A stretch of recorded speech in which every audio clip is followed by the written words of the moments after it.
Welcome everybody to chesslecture.com. This is your host, International Master John Paul Wallace. I'm starting an exciting new series today.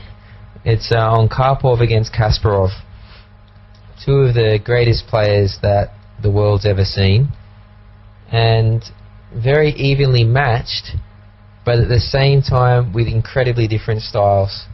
So we're going to see a real clash of styles in this series, where we have Karpov, known as the positional maestro, the boa constrictor, against Kasparov, who just likes to basically pick up an axe and start wielding. You couldn't really have too many different styles, although having said that, both being world champions and both being at the pinnacle of chess, they have the ability to learn from each other and to play their games, switching between gears and with different modes and different styles. Obviously they can't just play in one vein, not at the top level. You have to have the ability to switch. And many people have speculated, and Kasparov himself, that the reason that Kasparov ultimately took over from Karpov was his ability to learn more from Karpov and adapt more of Karpov's brilliance and Karpov's positional technique into his own style than what Karpov could do with Kasparov's style. Now, we're going to start by looking at a game from their World Championship match in 1986 in London. It's the fifth game in the match, and considering some of the complexity, especially in the Roy Lopez battles and the Sicilian battles, which we'll later be looking at, considering some of the complexity in some of their battles and, you know, streams of variations that both players had to calculate out, this game is a very simple game, and it was over very quickly for their level at 32 moves. And yet rarely it was a Karpov win after just 32 moves. I say rarely, not because Karpov wasn't winning as much. I mean, Kasparov would win a little bit more often, but it was almost no difference in the scores for most of the time. But it's just so strange that after just 32 moves, with almost no apparent complications, Kasparov found himself in a lost position. And I think that's the reason I'm starting with this game is because it illustrates Karpov's style when he gets what he wants, and how he can make Kasparov, who a lot of people would put Kasparov as the best player that ever lived. And normally the people that disagree with that are normally stating Bobby Fischer's case. Some people state Paul Morphy. But in any case, a player of such tremendous strength, to sort of be stranded and made to look this bad, takes someone like Karpov to do that to him. So let's take a look at the moves. It started out with d4, knight f6, Karpov white here, c4, g6, knight c3, d5. We have the Grunfeld on the board. Now already there's something to be said, because Kasparov was later forced to pretty much give up the Grunfeld against Karpov. Funnily enough, not so much a result of the variation that happened in today's game, but because of another variation. I'm not even sure if it has a proper name. Probably could call it the Karpov variation these days. And we'll have a look at it. It's another variation that takes play right into an endgame, and Karpov was really starting to squeeze Kasparov in that. So Kasparov eventually had to switch from the Grunfeld, but at this stage the Grunfeld was serving him quite okay.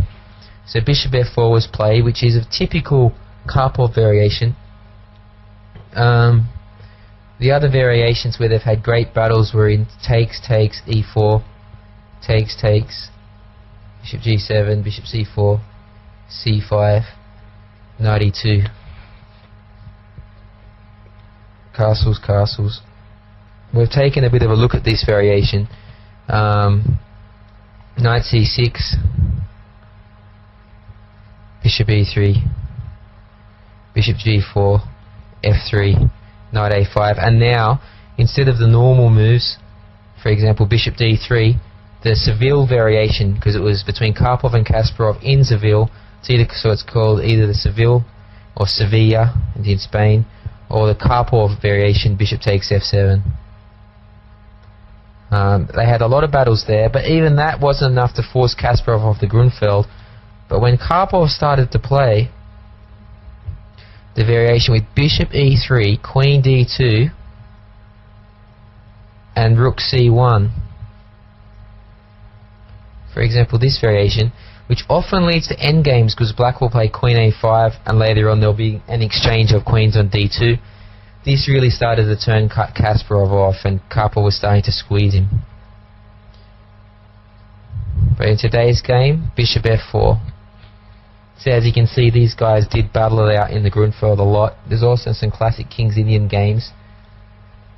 It's a little bit jumping ahead, but it's just a fascinating concept, so I can't help bringing it up now. But there were some players that said that when Kasparov had the ability to play the King's Indian, when Kasparov had the strength and ability to start playing the King's Indian, which was later in the career, we're talking about in around 1993, against Karpov in the World Championship match, the tide had turned, and that Kasparov was now clearly the better player.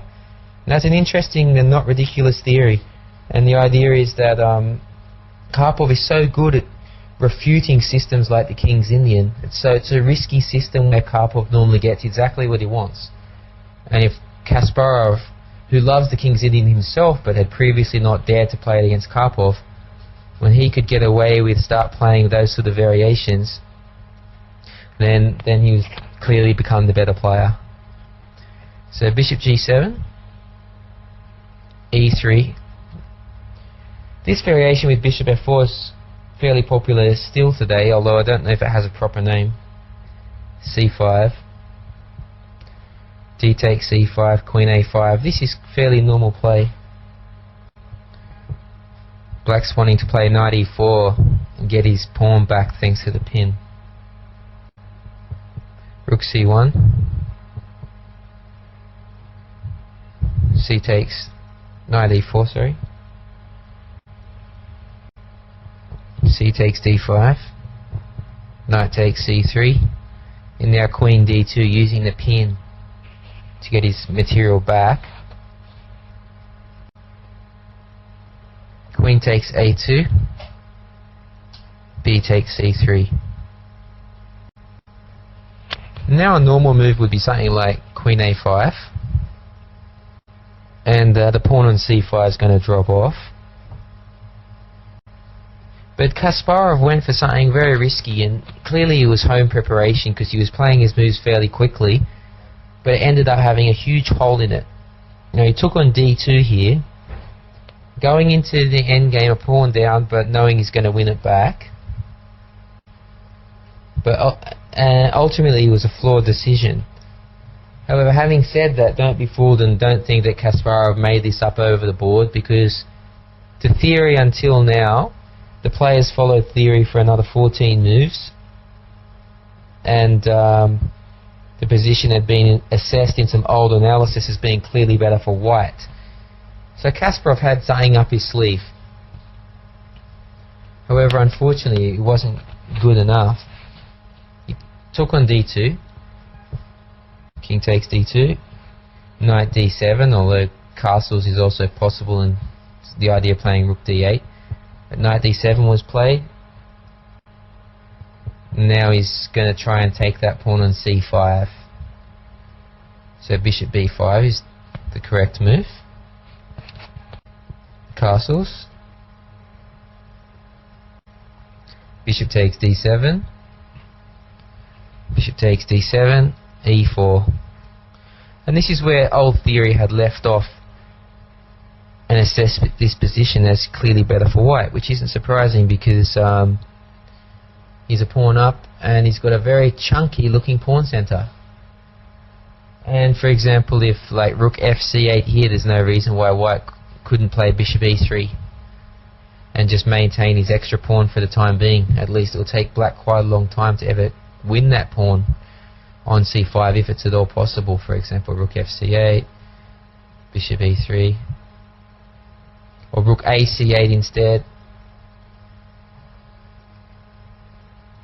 bishop e3. If f5, you could play f3 and maintain your material. Kasparov had a different plan.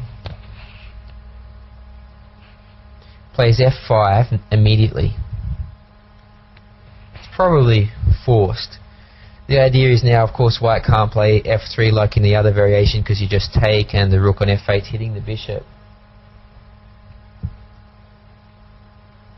On the other, so he's forcing white to play e5. However, you might say, isn't e5 the sort of move that white wants to play? Because look at these pawns now, e5, d5 and c5. White suddenly has a huge pawn center in the middle. And that's a tricky question for me to answer, because ultimately it was that pawn center that was Kasparov's undoing. Although, so it was what crushed him, is allowing Karpov to build this pawn center, but clearly he did it for a reason, and he thought with a timely g5 advance, g6 to g5, hitting that bishop, he's going to be able to win that pawn on e5. So Kasparov's being very ambitious. He's purposely bringing Karpov's pawns closer and closer down the board towards himself, with the idea of sabotaging them later on, hoping that they'll just drop off like flies. It wasn't quite to be, but this is a standard play. It's a normal way of treating the openings, and especially the Grunfeld. So it didn't work for him in this game, but he wasn't totally off his case. e6. There was an alternative here, rook ac8, and there's some analysis by Grandmaster Sosonko here, who suggests as the correct play c4. And the point is, after rook takes c5, bishop e3, rook a5, white plays f4. And suddenly now that pawn on e5 is a monster. It's backed up by that pawn on f4. If black ever plays g5, white can just play g3. Now, the title of this lecture was the Entombed Bishop. And now you can probably guess which bishop we're talking about. If you look at that bishop on g7, how is it ever going to get out? If he plays g5, white plays g3. If he plays e6, white plays d6. The bishop is not coming out. And this is Kasparov's problem, and it's the reason why he loses the game. So he plays e6, which is risky, because of course Karpov will just play d6. Sorry, c4. d6 is coming. I guess he figures there's no rush. And when d6 does come, that bishop on g7 will be completely entombed. Rook fc8. Now Karpov's next move is very clever. If he just develops, like, for example, knight f3, rook takes c5, the position's far from clear. The pawn on d5 is now weak. He can play d6, but then bishop c6 hitting the knight on f3 gives some counterplay.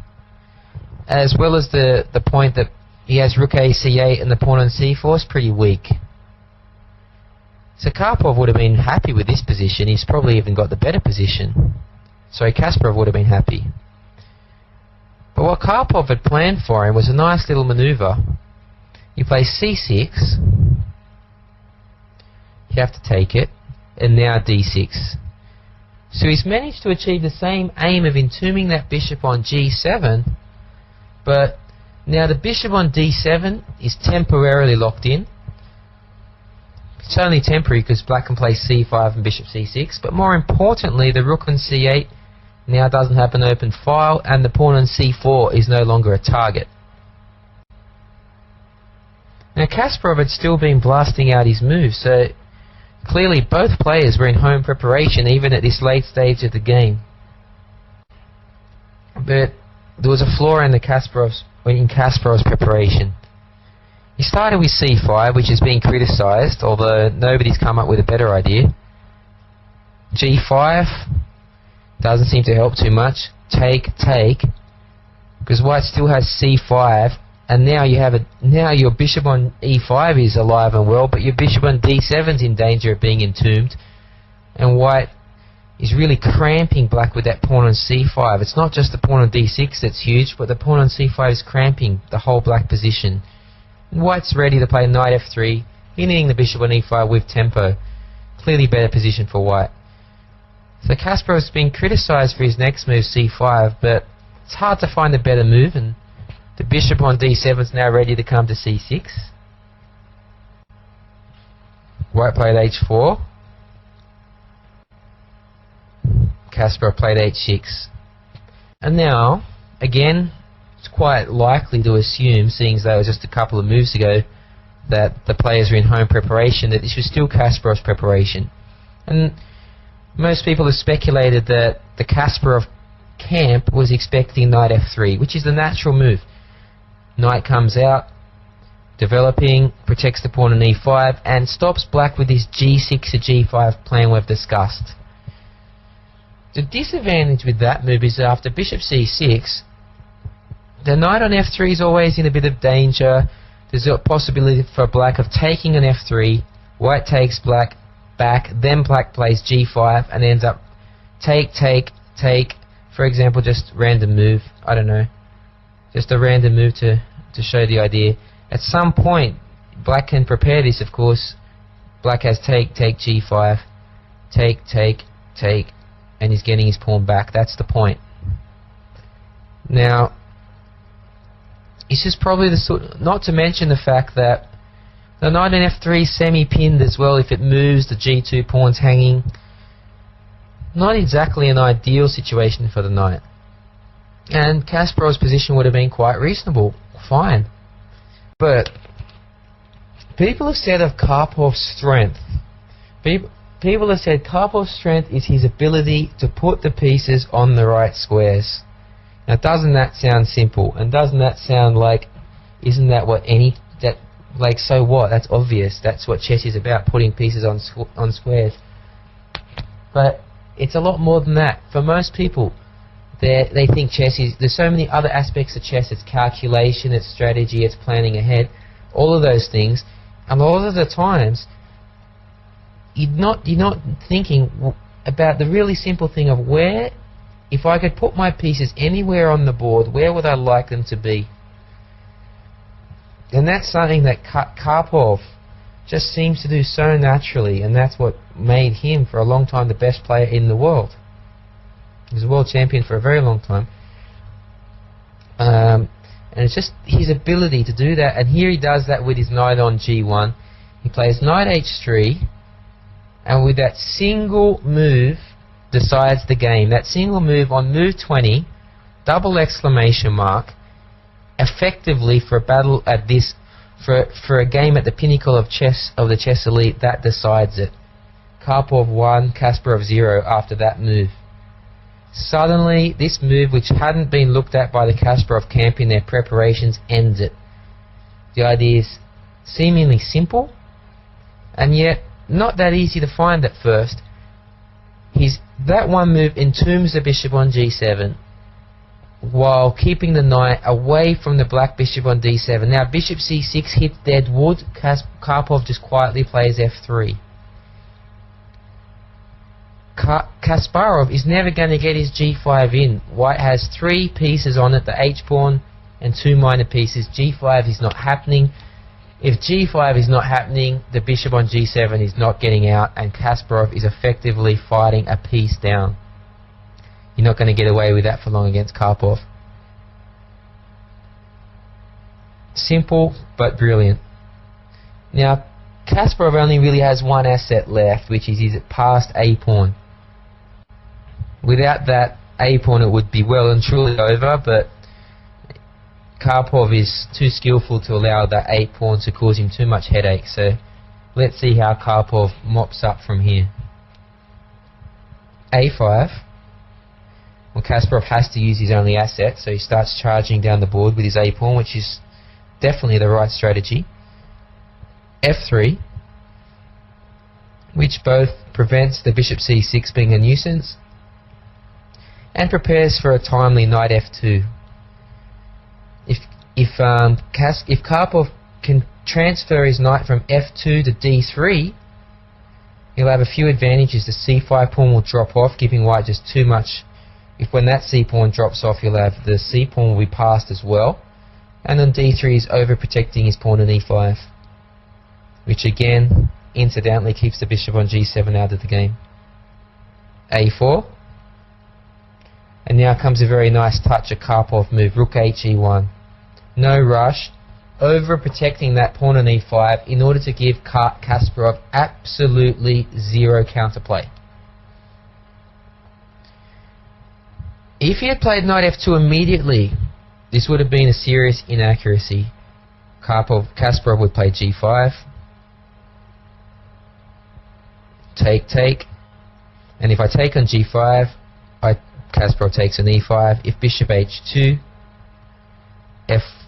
f4, hitting, now the bishop takes e5 is coming. If knight d3, bishop e8 followed by bishop g6. Suddenly, Kasparov's back in it. He's got counterplay. Karpov is just not going to let that happen. Starts with rook h e1. He starts his boa constrictor, rook h e1. a3, you just got to charge. Knight f2, a2. I mean, I'd be a bit nervous against Kasparov at this point. That pawn is only one square away from queening, but Karpov keeps a really cool head. Knight d3. He's achieved everything he wanted to. Rook a3. And now simply rook a1. He's going to try and make that pawn in at look like a weakness now as well, with moves like rook e c1 and rook c2.